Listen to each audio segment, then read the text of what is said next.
माता शत्रु पिता वैरी एन बालो न पाठितः न शोभते सभा मध्य हंस मध्य बको यथा। जो माता पिता अपने बच्चों को उचित शिक्षा नहीं देते ना, वो माता पिता अपने बच्चों के शत्रु होते। एक बात ध्यान रखना, जीवन की प्रथम अवस्था में जिसने विद्यार्जन नहीं किया, प्रथम अवस्था मतलब 25 वर्ष तक की अवस्था तक जिसने अध्ययन नहीं किया, प्रथमे नार्जिता विद्या द्वितीय नार्जितम धनम, जीवन की दूसरी अवस्था में जिसने धनार्जन नहीं किया, 25 से 50 के बाद में खूब धनार्जन करो, खूब धन कमाओ। अब 25 तक की अवस्था तक खूब अध्ययन करो भैया। प्रथमे नार्जिता विद्या द्वितीय नार्जितम धनम तृतीय नार्जितम पुण्यम, जीवन की तीसरी अवस्था में जिसने पुण्यार्जन नहीं किया, 50 के बाद में खूब दान पुण्य करो बाबा।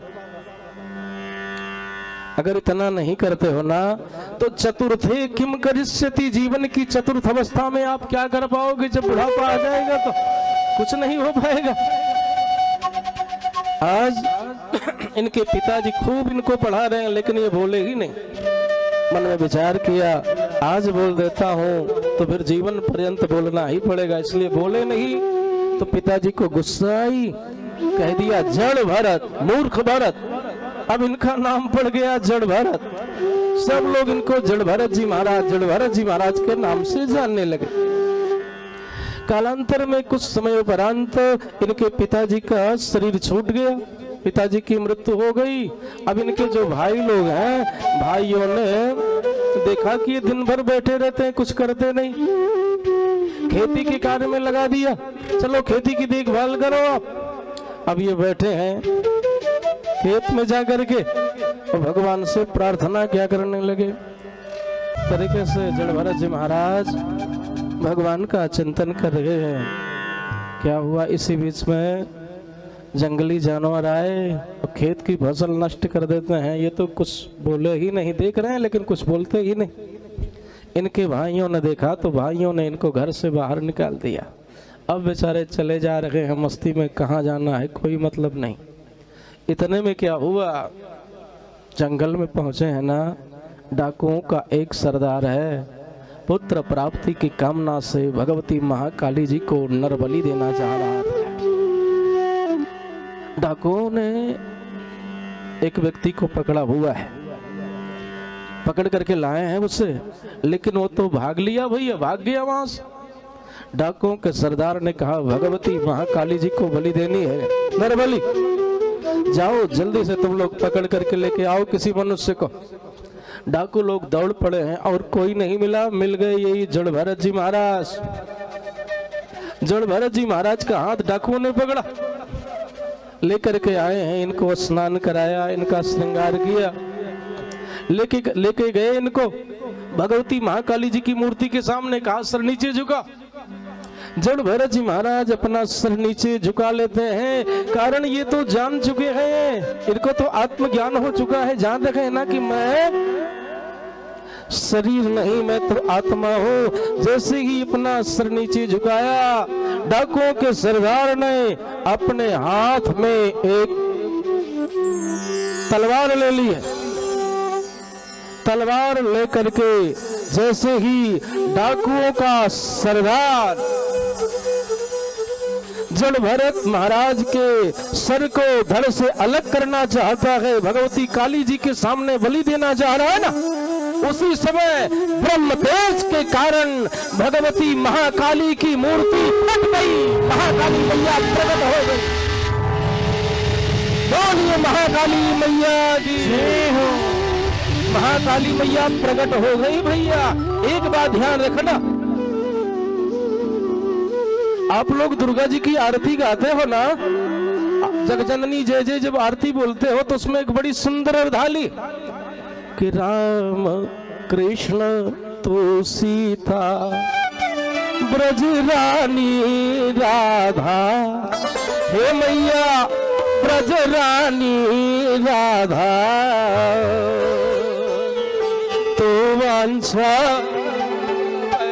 ध्रुम तो वांछा कल्प ध्रुम हारिणी सब बाधा माँ जग जननी जय जय। आप ही राम जी के रूप में हो, आप ही कृष्ण जी के रूप में, आप ही सीता, आप ही भगवती दुर्गा जी के रूप में, राधा जी के रूप में, ब्रह्म ही आज भगवती महाकाली जी के रूप में प्रकट हुआ। बोलिए महाकाली मैया की जय हो।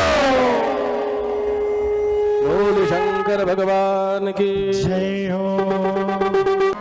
जो भी तुमको दिखाई पड़े ना, पकड़ लो उसको और पालकी में जोत दो, और तो कोई मिले नहीं। मिल गए यही जड़ भरत जी महाराज।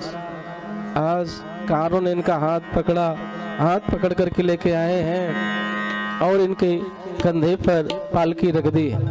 इन्होंने अपने जीवन में कभी पालकी तो चलाई नहीं है। अच्छा, पालकी में जो कहार लगे हैं, कहार लोग बड़ी तेजी से चलते हैं, कहार लोग तेजी से चल रहे हैं और जड़ भरत जी महाराज उतनी तेजी से चल नहीं पा रहे।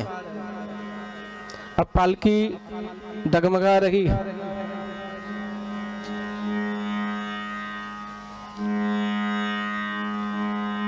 पालकी डगमगाने लगी। एक बात और, जड़ भरत जी महाराज जब